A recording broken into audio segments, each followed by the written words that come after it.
Today's topic is the source of the magnetic field, meaning you calculate the strengths of magnetic field with situations. So what causes magnetic field?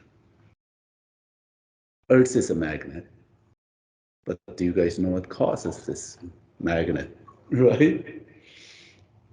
So scientists have been playing with magnets, right? And then one of the famous experiment is this. If you place a magnet around the wire and there's no current, then these magnets will point towards north. I guess north is this direction, right? Like that.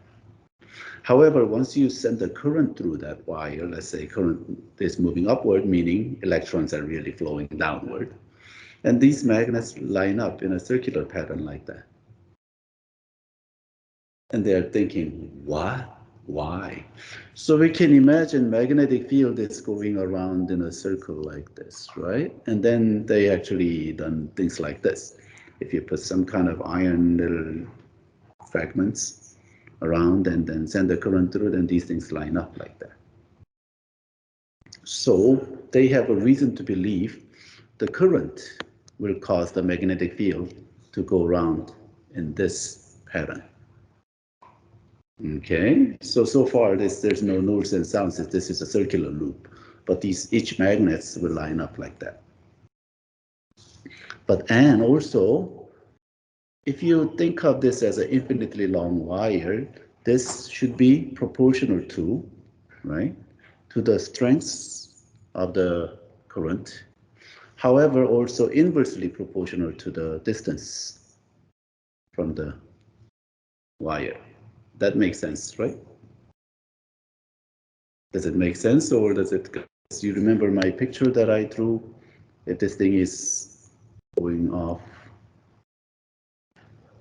so that if you go twice as far, and this window gets twice as large. Remember this picture? Okay, so this should be only inversely proportional to the distance, not in distance square. When we have a point charge or source that is point in space, then we put square here. So that makes sense, right? And it turns out, this is how you figure it out. This is the field. So the constant up there happens to be this much. Okay, I mean, it's just a constant, and it's known as the permeability of free space, whatever, right? And then why is that 2 pi there? And then we'll have to integrate to figure this thing out, okay? So it's some constant and times the current and then divide by the distance. In this case, the R happens to be A. And the direction, we use our right-hand rule again. So if you wrap your fingers around the wire and point the thumb towards the direction of the current, then your fingers is the direction of the magnetic field. So far, so good. And this much has been just figured out by experiment. Okay. How do you pronounce this name? It's French. Anybody speak French? Biot-Savart? I hope I'm not butchering their names. There are 2 different scientists work together probably on this. Okay, so this is known as Biot-Savart's law. Okay, and this looks complicated, but let me explain what this means. First of all, this is some kind of constant, experimentally measured. And then ds is a tiny little movement here, right? Because wire may or may not be straight. If it's straight wire, that integral is so much easier. And this r is just a unit vector direction. So this is r vector or unit vector, so that whatever the length of 1 in that direction. So we can take a cross product. So this thingy, let me write it up here, dB magnitude wise, mu naught over 4 pi, and then I, and this is a cross product, right? Only gives you sine of theta phi Let's call that angle phi over, and then 4 pi, I already have 4 pi there, so I have r squared. You know what I'm saying? So that cross product is there so that it tells us the sign of something. Because remember a picture here, right? It has to be perpendicular to the direction of that current. But if you place the magnets like inside this thing, then it's not going to do anything for you. It has to be on one side of it, right? So that angle comes into play. For example, right here, well, like exactly along the line, magnetic field will be 0. You know what I'm saying? Other thing cross product tells you is this is a vector, right? It tells you the direction. And direction, we figured it out by this right-handed rule. So in this point, it will be going in to the plane, and at this point, it will be coming out of the plane. That makes sense to you? So these are two different dBs, depending on the angle. They use theta here, so I'll change this to theta. Whatever angle between, in cross product is the angle between two vectors, correct? Okay, so far with me? Before we start integrating, one picture you may have is, why is this r squared in the denominator? Didn't I tell you it should be just r? If we integrate this, this goes down to r. Oh yeah, huh? Because this is pretty much a point source in space, isn't it? Okay, so we'll calculate the magnetic field of just thin, infinitely long wire. How's that?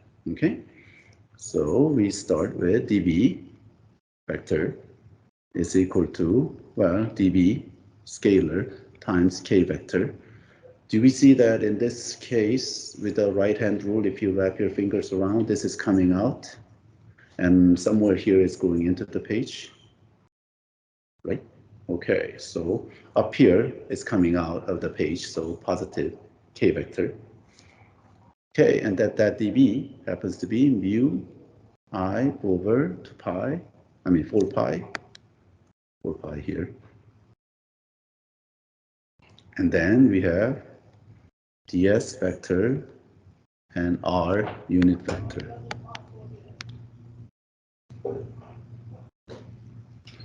Over r squared. Good? Okay, this is just a nice fancy symbol, but what we want to know is the magnitude of dB, because we know the direction now. Okay, so dB should be mu I over 4 pi, and then let's write ds and then sign. I'm gonna write phi here over r squared, and what I mean by phi is this angle right here. Good? Because the cross product, the angle is always, sine of that angle is always the angle between two vectors. And here's my r vector, unit vector, and here's my ds vector. Good? So far with me? Okay, now, so we can almost integrate, placing x-axis here, so ds and dx is the same thing. So let's write dx here. Okay, now, do you agree that the sine phi is same as cosine theta, theta being this angle right there? Cofunction identity? So far, so good. Too much trick? You want me to explain why this is cosine theta, or are we good? Okay, and then r meaning r is this distance from here to here, correct?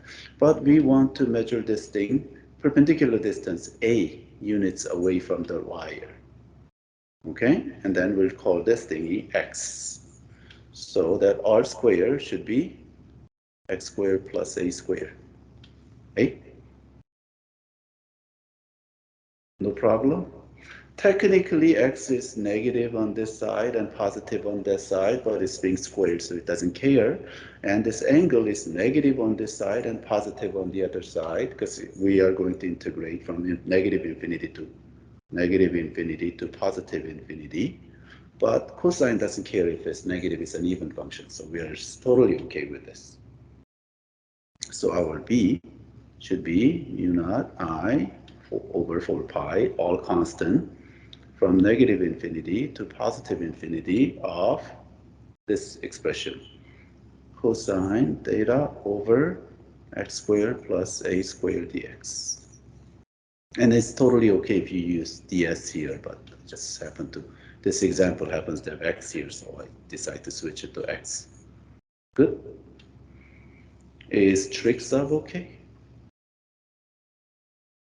Right, let's do trig sub, because this is function of x, or this is function of theta, whichever, so we'll do trig sub. So we'll let x to be a tangent theta, then we need x squared plus, this is a motivation, those of you who are not familiar with trig sub, this expression we want to be able to combine it into one, and so we have a squared tangent squared theta plus a squared, common factor a squared, and we have tangent squared theta plus 1, and that happens to be secant squared. Right? Say yes. Secant squared happens to be, by the way, 1 over cosine squared. Okay? Now, come back here and substitute. So we already have cosine squared, and this thing, we flip it over and put it in here, right? So do you agree that we pick up 1 over a and then cosine theta? The theta? Oh no, hold on. I jumped the gun. Well, we need dx, correct?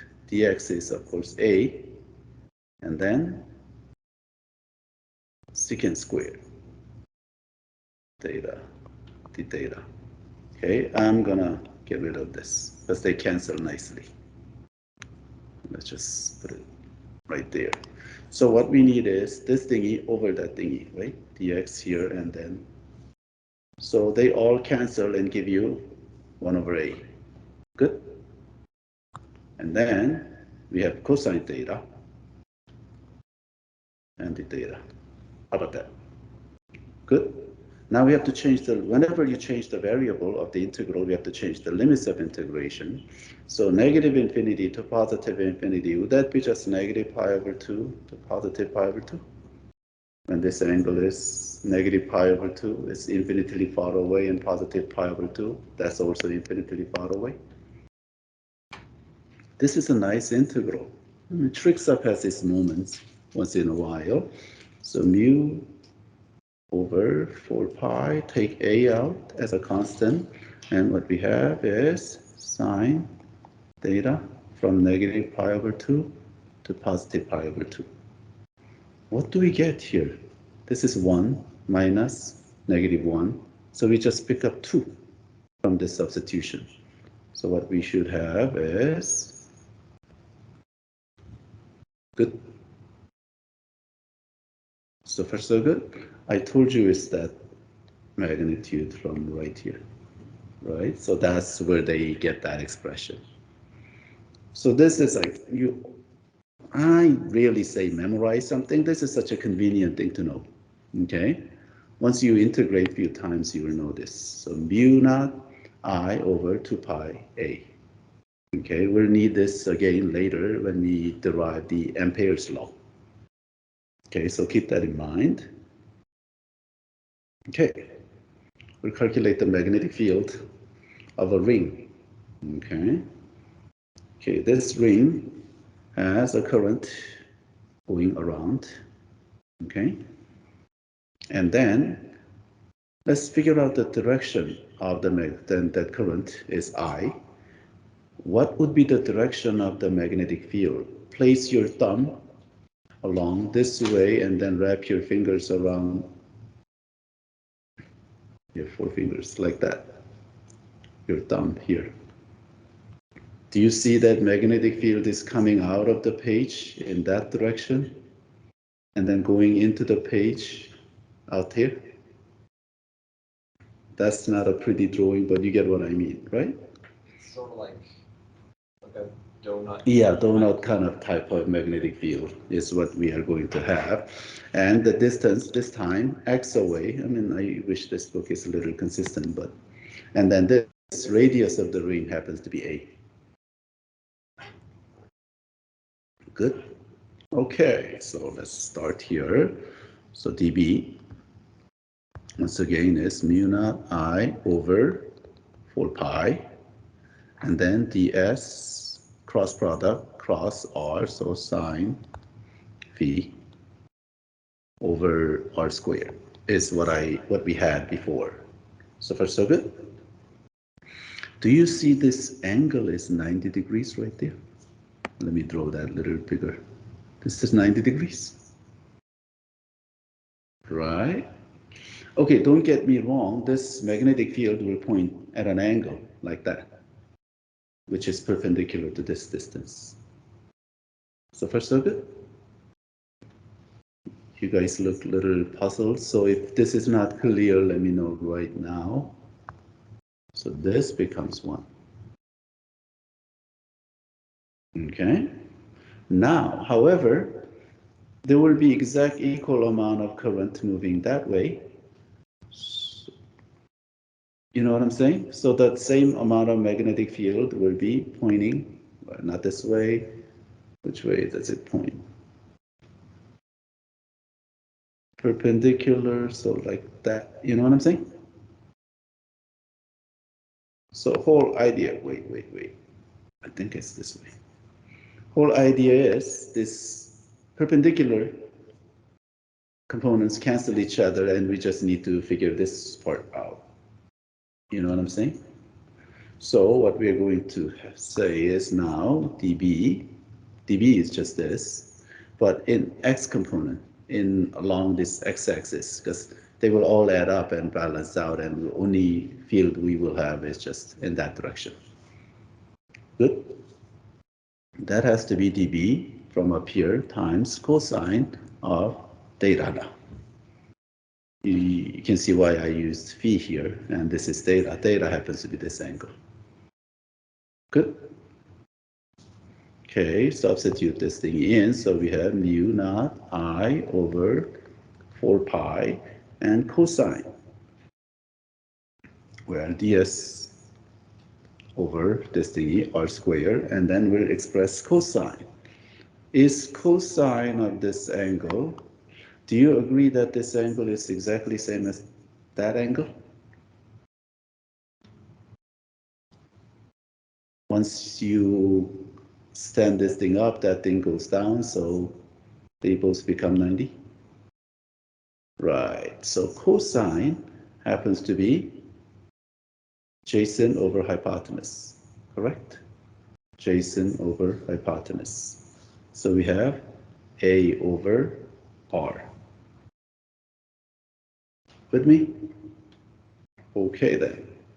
Simplify this hot mess. So we can throw AR, just leave it up here, and this is R cubed. Good? Okay. Is it okay if I just keep it as ds instead of dx? I mean, whatever, right? It's the same thing. Okay, now what is r? R is this distance once again, right? So our r happens to be square root of this square plus that square. Okay. Substitute that in here, so mu I over 4 pi a over x squared plus a squared 3/2 power ds. So far with me? Okay, now we're going to integrate. So p here, next direction is mu I over 4 pi, and then there's a little scary symbol for those of you who haven't seen multivariable calculus yet. But then we have done little Gauss's law, so it's like, it's okay, right? Oh yeah, we have to keep ds. Because we are not moving in x direction, we are only moving in around the circle, right? Whenever our integration, this is really a line integral in a closed loop, they tend to put this circle, okay? Okay, so far with me?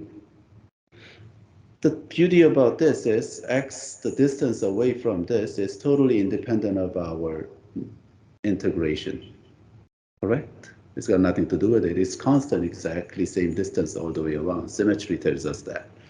So all of this is constant. We can take it outside. So we will have mu I a over 4 pi x squared plus a squared 3 over 2 power. So far so good. And then we have this integral with ds. Okay, this is similar to Gauss's law. Guess what this thing gives us?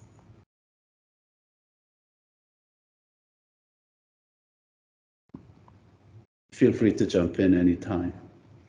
This integral with nothing around, well, 1 in it, and then around this. You guys are killing me here. In Gauss's law, when we have a surface, right, and then we take the electric field outside,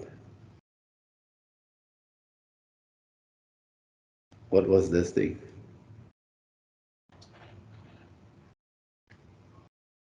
Of the Gaussian surface. Now I really regret asking this question in recording. That gave us a surface area of this thing.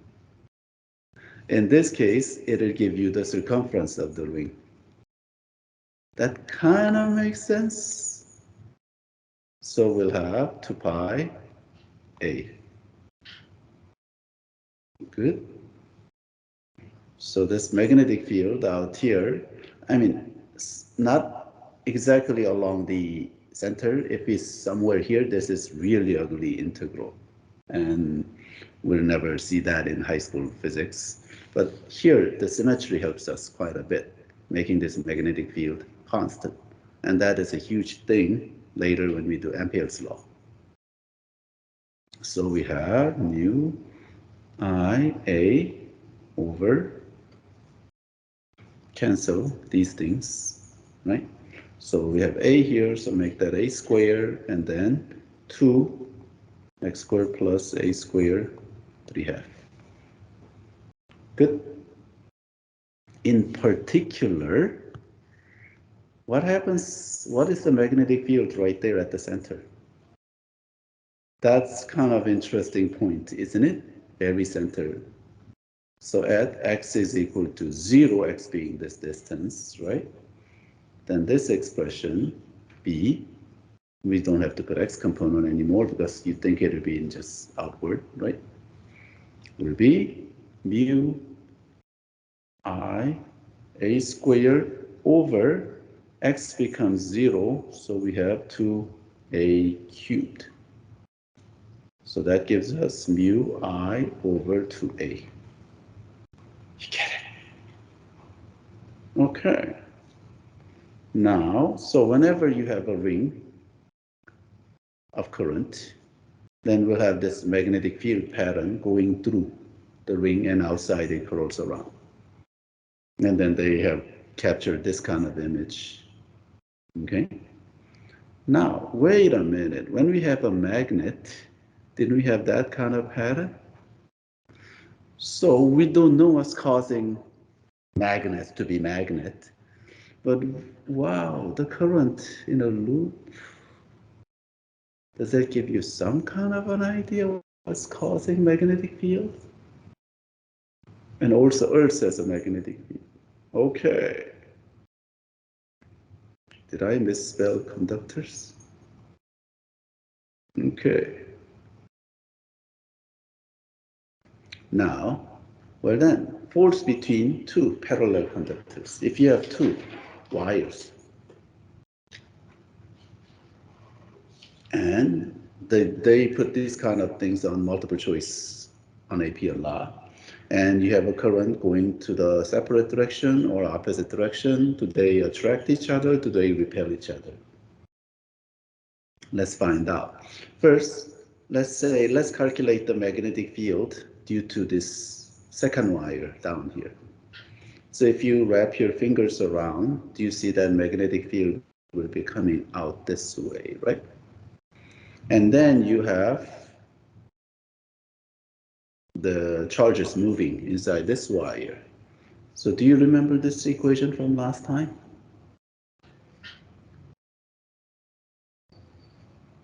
Right? So it has to be perpendicular. If you do a right hand rule, so your thumb will be in this direction, your thumb, and then your fingers will come out. Do you see that is hand?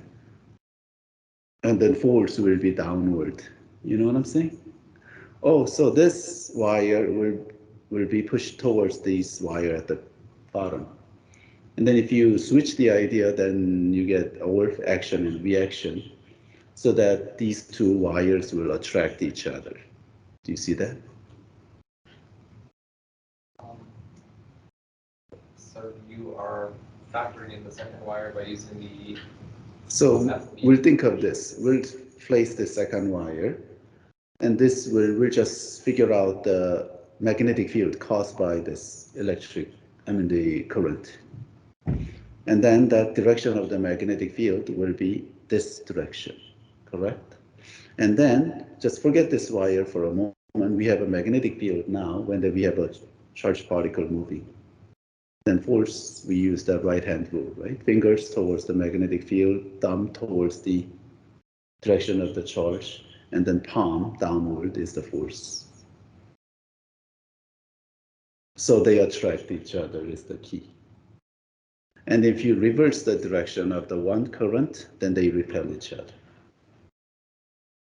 Okay, how about that?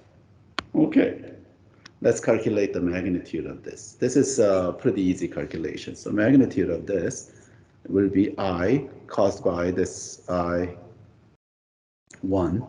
right? And then magnetic field is caused by the second wire, is how we're going to think, okay? From A to B meaning here's A and here's a B, okay? And then this is B. The cross product is sine theta and then ds. Good? Now, sine theta, do you agree that this angle is, well, angle is 90 degrees? At least. Because magnetic field is coming out this way and then current is flowing that way. Okay. So this is, and then B is constant now. So we can take it outside of the integral. So we will have I1, current 1, B, and then integral from A to B ds. Here we go again. This just gives you B minus A. And B minus A here is L. And then we had this calculation last time as well. Good, good, good, good. Your force due to the current in a wire is equal to IBL. My physics teacher used to say Bill, B-I-L, but then we didn't really talk about cross product that much. Okay, now, then the magnetic field from previous calculation due to the second wire is mu I over 2A. Earlier example, you substitute that in here. Okay. Then what we are going to have is mu, and then, oh, this is I2. Right there, there's I1. So we'll have I1, I2, good, over 2 pi A. How's that? I dropped pi here.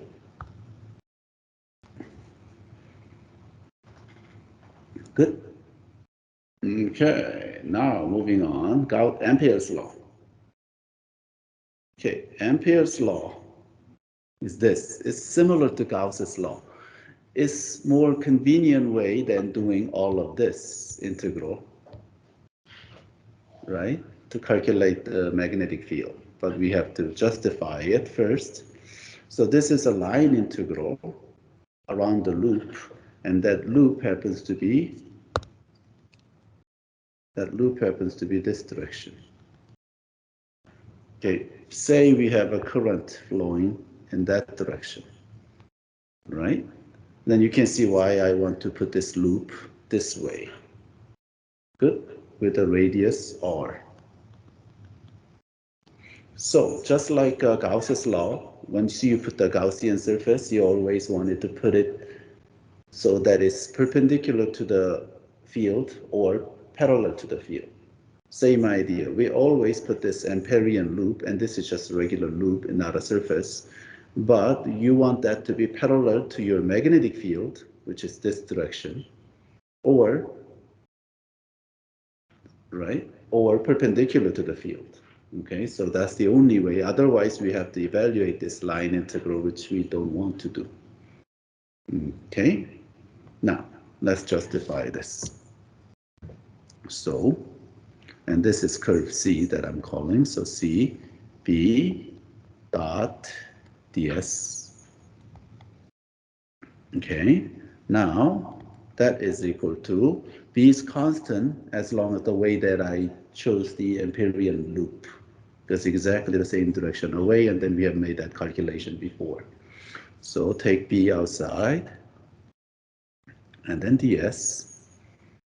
Okay. So for circuit, perpendicular, so dot product gives you 1. And this thingy just gives you the circumference of your loop. So for circuit, and then B, we're going to recycle our result from earlier example. So for circuit, and these 2 pi's cancel, 2 pi r's both cancel, so you just end up with this expression. Okay, it makes sense. So this is Ampere's law, equivalent of Gauss's law with electric field. And if you think about it, it makes sense. Whatever the magnetic field going around measured in a loop has to be only proportional to the current inside, right? It doesn't care the size of the loop. Because if you go outside and put a bigger loop around, then field gets that much weaker, so you get exactly the same net amount. That makes sense to you? Okay then, we're going to put it to use and do this example. So suppose there is some kind of wire, but the key here is the uniform current throughout, inside and out, right? Up to the surface. The current is not, charges are not only moving on the surface of the wire, which I believe is the case for most conductors, but uniformly inside as well. Same amount of electrons moving inside this wire. And then we have to calculate the magnetic field out here as well as inside the wire. Good. So these are the Amperian loop that I'm going to place. Good. Okay. So as always, we start with this. Now mu naught I. And here I is I inside the loop. Okay? Just like Gauss's law only cared about the charge inside your Gaussian surface. Okay, so once again, the way I place this Amperian loop, this dot product becomes 1, and then B becomes constant, so it becomes this.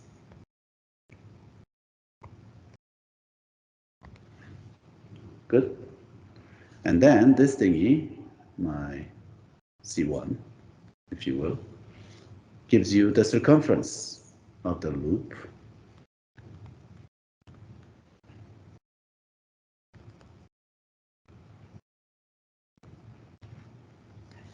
Good. Oh, that's weird spelling. Inside.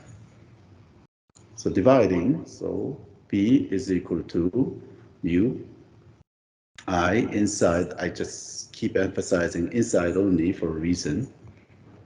Okay, good. Here, let's drop the subscript C1. Actually, this is for both cases. Now I'm going to divide up into two different cases. Here's case one. Case one is the outside. Okay, so your radius of the loop is greater than radius of the wire. I'm going to pick it up from this line. Then your B, 2 pi r, is equal to mu. And then all of the current inside is just the current, total current of that wire. Good. So that tells you your B is equal to, predictably, and then this is whatever we had earlier from the examples, correct? Okay, now case two. Case two is the interesting one. Your R is inside. So your loop, so case two, your Amperian loop is inside the wire, therefore there will be less amount of current inside your loop, right? So that is the case. Now, then we have to talk about the density, current density, let's just call it sigma. Would that be total electric current divided by the cross-section area of that wire? That makes sense to you? So this is in a way area density, but amount of current. Okay, so now we're going to pick it up here now. So your B, and this side is still 2 pi r, right? The right-hand side is not just I, where I inside has to be the density, or mu, constant, and then density times the area of this inside your loop, which is pi r squared. That makes sense to you? This area right here we're talking about. So amount of current right there has to be the current density times that area. Okay? So both sides cancels a little differently now. That's the whole point. These two pi's, well, one pi cancels that pi, right? So you're going to have mu, sigma, and one of the r cancels. So you will have r and over 2. Do you see that? Okay, now I'm going to substitute this amount. Sometimes they give you the current density, sometimes you have to compute it with a given current, total current. So once you plug it in, it becomes mu I over 2 pi r, capital R squared, and then lowercase r here. That makes sense? Because one of the r survived here, and that thing has.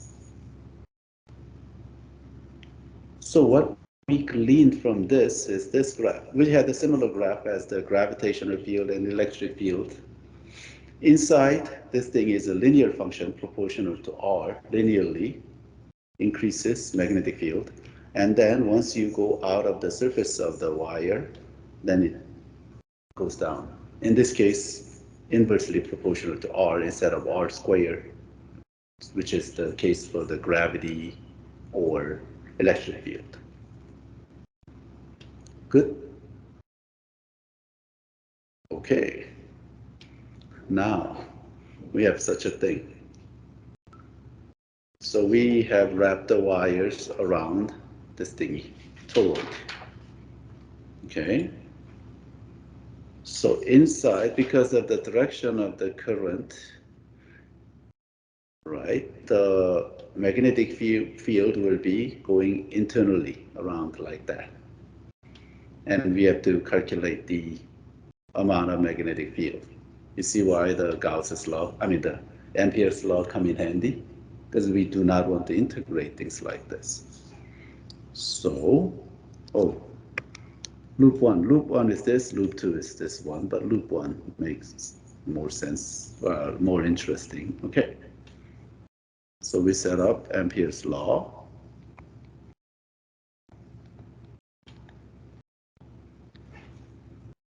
Okay, and this is a total. Because the reason I want to say total is because there are many, many, many wires going around. You know what I'm saying? So it's not just I, but that I's go around this thing many, many times inside our Amperian loop. Okay? Now, this is perpendicular, so B becomes constant, and dot product gives you 1. So this side becomes pretty much the same deal all the time. And the other side, what is the total amount of current? Is the number of turns that this thing wraps around, let's call it N, times I, isn't it? You multiply by that many. A single wire gives you this, our Ampere's law, but then there are N times going around. So far, so good. And this thing gives you 2 pi r. Say yes. So your B happens to be mu n I over 2 pi r. How about that? Good. Root 2. This way, right? So I mean, the picture looks like this, but this is so tight without any spacing between these wires are like touching each other, right? I'm gonna put it in red color.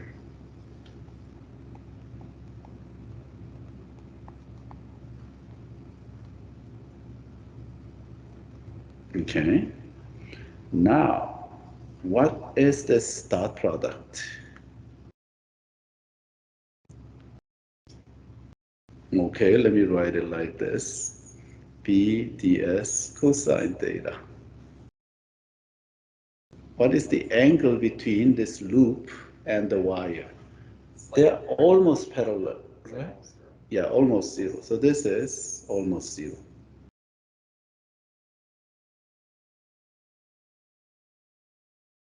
You know what I'm saying? Because the magnetic field goes around this way, and then your movement is that way, so they're perpendicular to each other. You know what I'm saying? So here, the reason is your angle is 90 degrees, not because I is equal to 0, right? There is still one loop going, one wire going through this, but the dot product gives you 0. You know what I'm saying? So it's a little weird case. It doesn't really tell you, justify that what's the, then is your magnetic field 0? Not really. This thing just falls apart. But then experimentally, outside, if this wire is so tight, then there's no field. Okay. So far, so good. Almost done. We're almost done here. We'll talk about solenoid. Solenoid is just a bunch of wire in a coil like this. Okay. So each loop gives you the magnetic field north and south like this. So if you put a bunch of them together, then you should kind of multiply them. But around each wire, there's a little donut shape of the magnetic field going around on the ribs along this thing. But if you put these wires so tight, now this one going in this direction and the other one going up that direction, they cancel each other. You know what I mean? So that what we have is this kind of a field pattern. But then, wait a minute. We remember this picture? We had a bar magnet and we had that exactly that pattern. So if you make a solenoid, electric wire coil out of it, then that is how you create electromagnets. Remember when we are doing mass spectrometer, we need electromagnets? Right, this is how we create very strong electromagnet. This is way, way stronger than any natural magnet, by the way. It's not even close. Because it's a number of turns in this solenoid that you just multiply by that much. And then they put huge ones on top of and the bottom of the cyclotron. Then you create this artificial magnetic field. Okay, that's a solenoid. Now we're going to calculate the magnetic field of this solenoid, and then we'll call it a day. Okay, so the loop that I'm going to place is rectangular loop like this. This is my amperial loop. Once again, let's remember, we want this to be parallel to the field or perpendicular. You know what I'm saying? Okay, so now we'll have B dot ds is equal to, and then I total again. Okay, this line integral in a loop, now we have to break it out to 4 different integrals, 1, 2, 3, 4.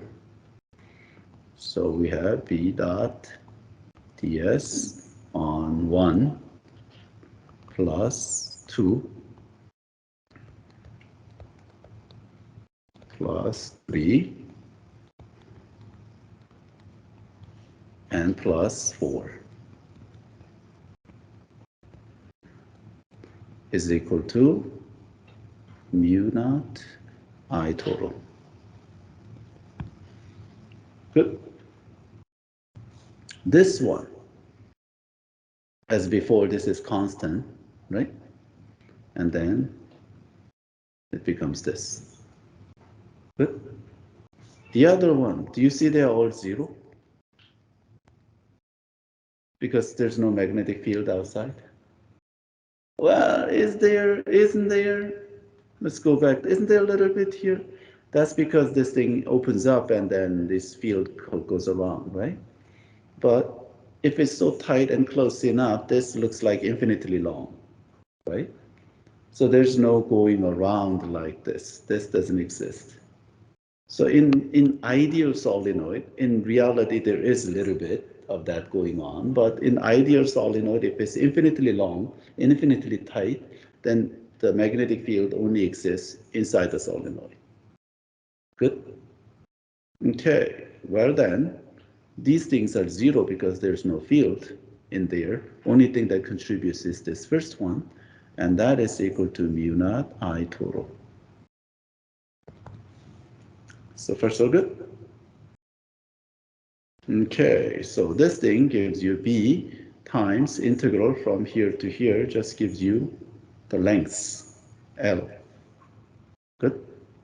L is the from here to here. And then that is equal to mu naught. And then total, I total, of course, is number of turns times the amount of current in a wire. Good? So your B happens to be mu naught. Let me just write this N. N looks weird. N over L I like that. Okay? Now, many times this, people, if it's infinitely long especially, people think of it as density. So that's mu naught, and then N, and then I. N is the big N, number of turns per unit length. Okay, so this is the magnetic field strength inside the solenoid. So as we finish this up, let's go back. The natural magnets. What causes that magnet to be a magnet? What causes those magnetic field? Do you see any current movement in a loop? Okay, atom. There's a nucleus, positive charge. And here's the electron, right? Do you see a current in a loop? Oh yeah. Of course, this is really not the accurate model. This is in the olden days, people used to think this electron just orbits. No. Quantum mechanics has told us that it's really the distribution charge, the function. But there is still a movement, circular, like angular momentum, if you will. And whenever there is angular momentum of charged particle, there will be a magnetic field like that. So this side becomes north and this side becomes south. Well, then how come everything goes around like that? So how come is every material magnet? Certain materials are polarized easily. So if there's an external magnetic field, so these materials that looks, I mean, they can just go around and let me just throw it with a wire. North, south, it could be anywhere distributed. But once you put strong magnetic field around, these things will line up inside, internally, and it's magnetized.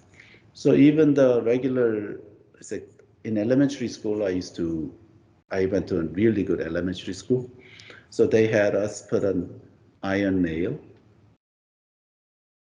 and then put wrap paper around, and then you wrap wire around. And then you connect it to a battery. And this thing becomes a magnet. And then you can attract other nail. I mean, it was the coolest thing. I mean, regular battery that 1.5 volt. It's really strong too. But the weird thing is once you remove the wire and battery, it still stays as a magnet. It's been magnetized. Is it Because all these, the atoms, the iron atoms, will line up. But then eventually it gets weaker and goes away. So what permanent magnet is, that's this type of material that these things gets polarized easily and it stays there. That's what magnet is. And you heard about electron spin, right? What is it? Even one single electron, if it rotates,